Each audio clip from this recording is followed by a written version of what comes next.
All right, I have a new Bandai S.H. Monster Arts Godzilla figure.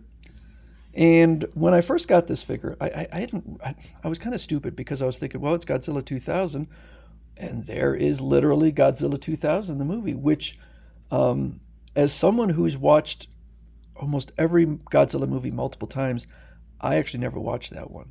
Um, and in fact, I know I didn't watch it because I own it and it was still in the shrink wrap. So I watched that movie in preparation for the figure. It's not the movie that this is based on, even though it is Godzilla 2000. Godzilla 2000 Millennium is a miserable movie. It is charmless. Um, I really was bored watching it, so I don't recommend it. But this is not from Godzilla 2000. This is from Godzilla versus Megaguirus as a lead up to the release of Megaguirus. The costume was basically the same between Godzilla 2000 and Godzilla versus Megaguirus, and Godzilla versus Megaguirus did come out in 2000. So that's they're using the year of the release, not the film name. Millennium era is my least favorite of the Godzilla eras because they kept changing the look, radically changing the look of Godzilla, and there was no consistent storyline between them. It was like each one was a reboot.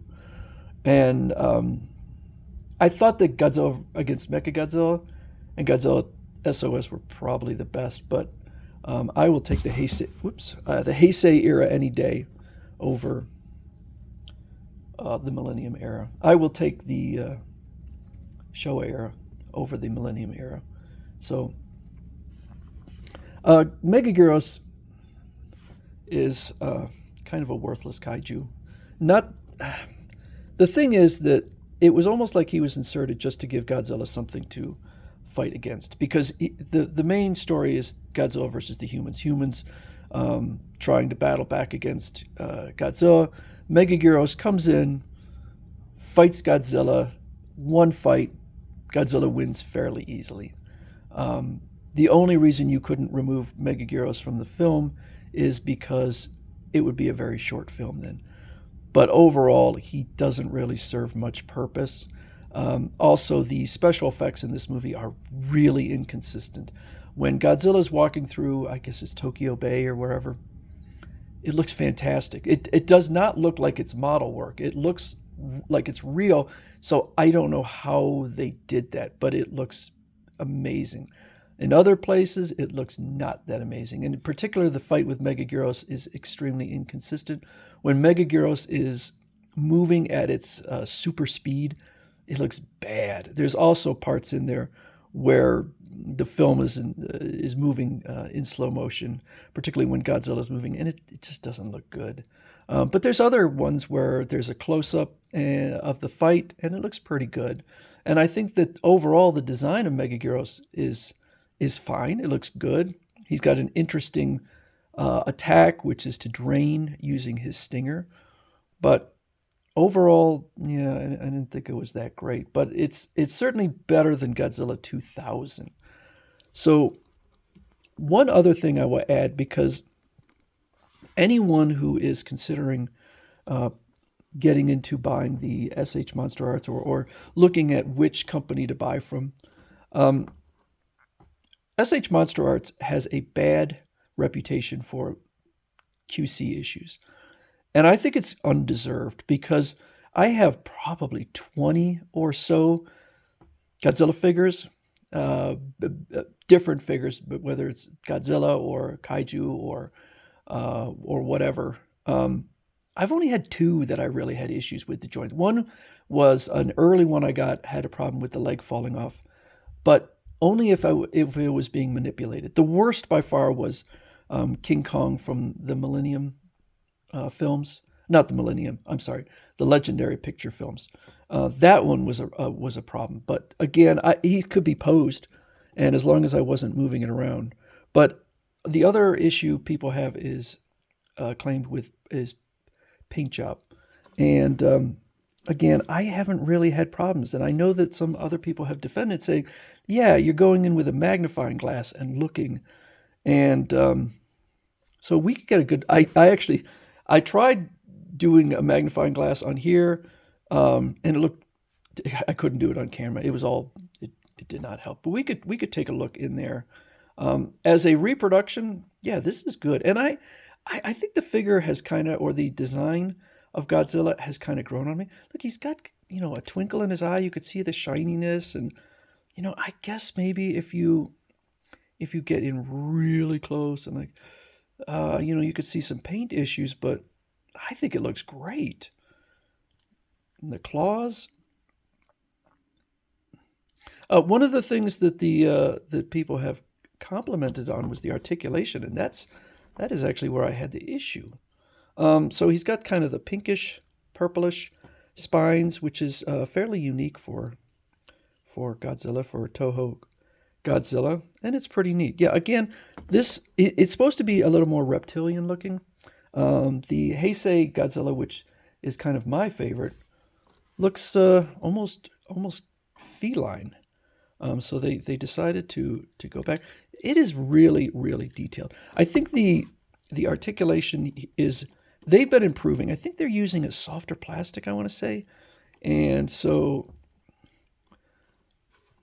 it's a little less kind of grindy, the joints, than it used to be. So, I mean, it's certainly, I don't own any other companies' Godzilla, so I can't really compare. I know that, one of the complaints is that the price, and they are expensive. They are quite expensive. So I just can't really say how it compares to other companies because I don't collect any. The only other one I've collected or pre-ordered was the Mezco one, which has been on pre-order for like 2 years. I don't know if it's ever going to come out, but I think it looks really, really, really nice. It's got a particularly long tail, but as a reproduction of the character from the movie, the costume from the movie, I think it nails it. So we have some neck articulation. I know some people really crank them around, but I'm pretty careful with my figures.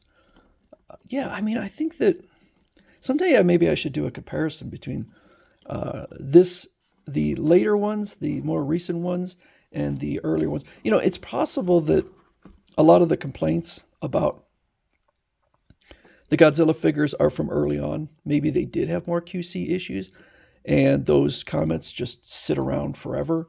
But I got in, I don't know, probably 5-6 years ago or something like that.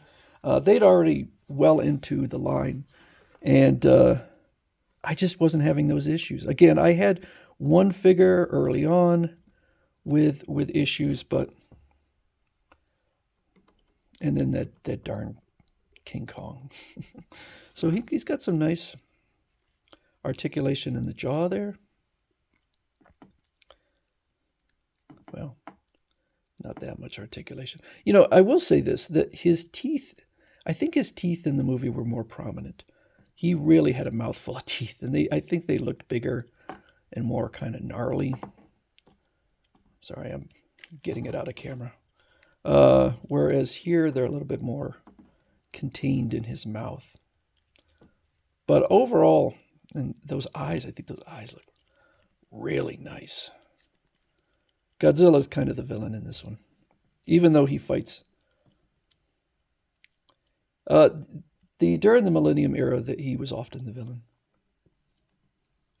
It's just that he would frequently go against another kaiju that was even more villainous, even worse. But he wasn't really defending Japan as much as just taking on all comers. In fact, I don't even know. Megaguirus just attacked Godzilla for no particular reason. Maybe to absorb his energy. That may have been what it was. Godzilla was a huge source of energy, and Megaguirus was hungry. So Megaguirus certainly was aggressive. You can't take that away from him.